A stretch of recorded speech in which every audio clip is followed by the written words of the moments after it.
안녕하세요. GDSC 숙명 리드 서희입니다.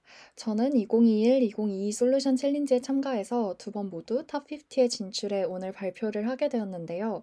저의 탑50 진출기를 소개해 드리도록 하겠습니다. 우선 제가 했던 프로젝트를 간단하게 설명하려고 합니다. 2021 솔루션 챌린지 때는 소외계층 여성 청소년을 위한 지역 비대면 생리대 기부 플랫폼을 개발하였습니다. 두 개의 SDG를 목표로 했고 사용한 구글 기술은 GCP와 MUI였습니다. 2022 솔루션 챌린지 때는 수연님, 현애님, 지연님과 함께 다문화 가정 학부모를 위한 가정통신문 번역 및 일정관리 앱을 개발하였습니다.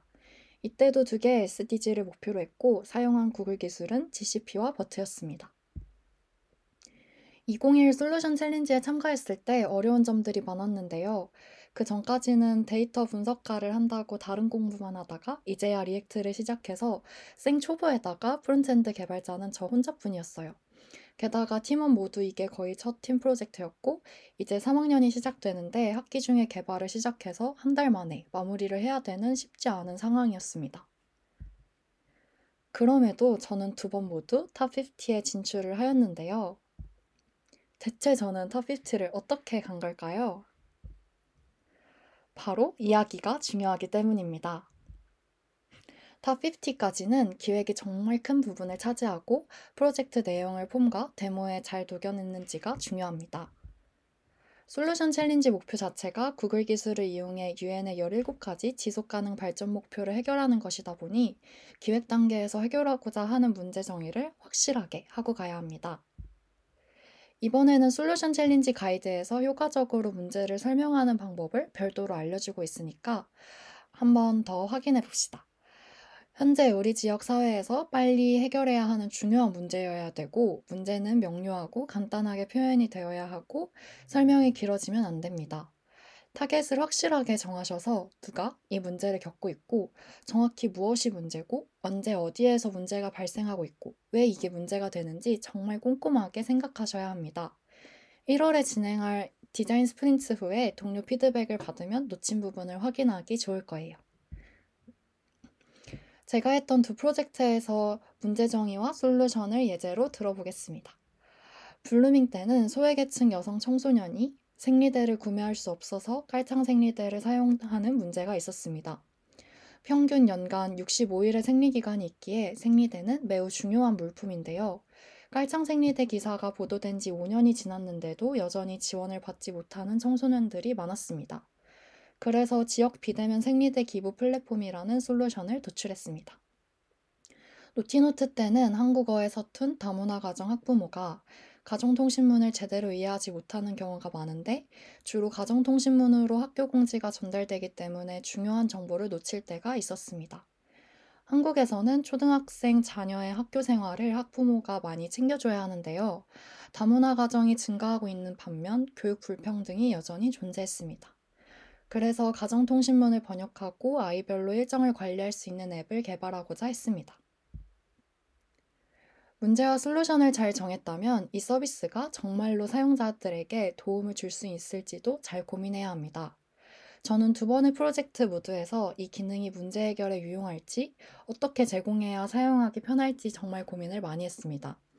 기획 단계에서 문제 해결의 핵심이 되는 기능을 잘 추리시고 UX도 잘 생각해보고 계속 개선해 나가는 게 필요한 것 같습니다. 제가 했던 프로젝트의 핵심 기능과 사용자 편의를 위해 어떤 노력을 했는지 간단하게 보여드리겠습니다.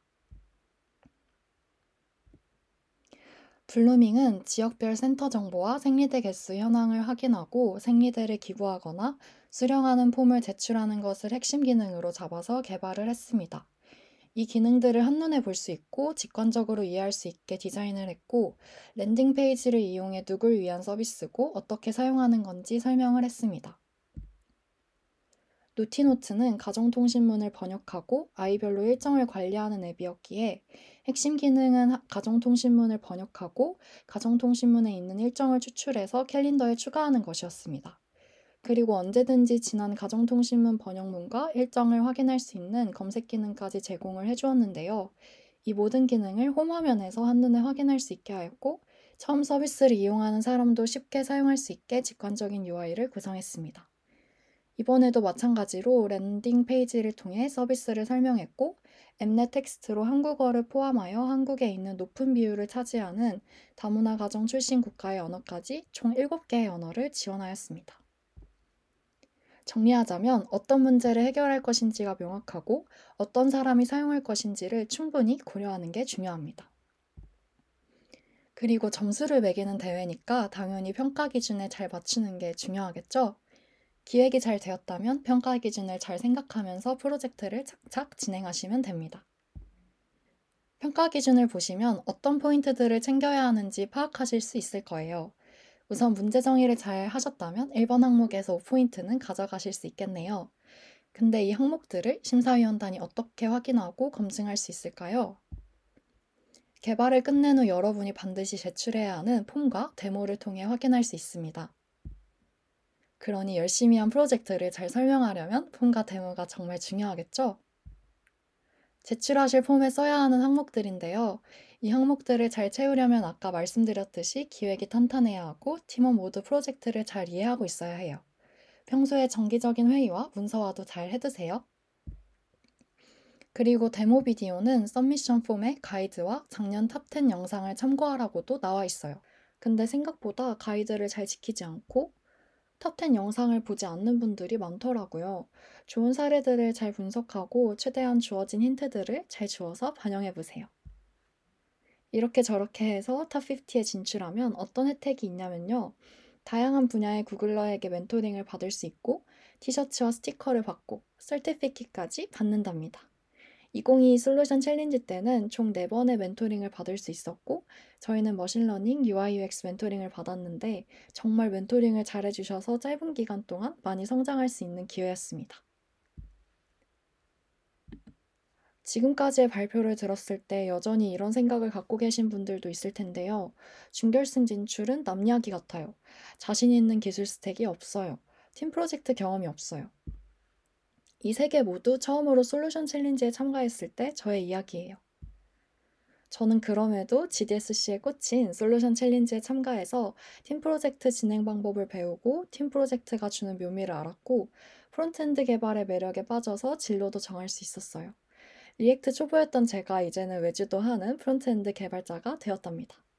그리고 제가 가진 기술로 사회 문제를 해결해보는 경험이 아주 좋았어요. 준결승 진출을 하지 않아도 얻은 것이 많았는데 거기다가 생각지도 못했던 준결승 진출까지 해서 솔루션 챌린지는 저에게 정말 값진 경험이었습니다. 여러분도 GDSC 활동에 꽂힌 솔루션 챌린지에 도전해보세요. 놓치기 아까운 아주 좋은 기회입니다. 이상 발표 마치겠습니다. 감사합니다.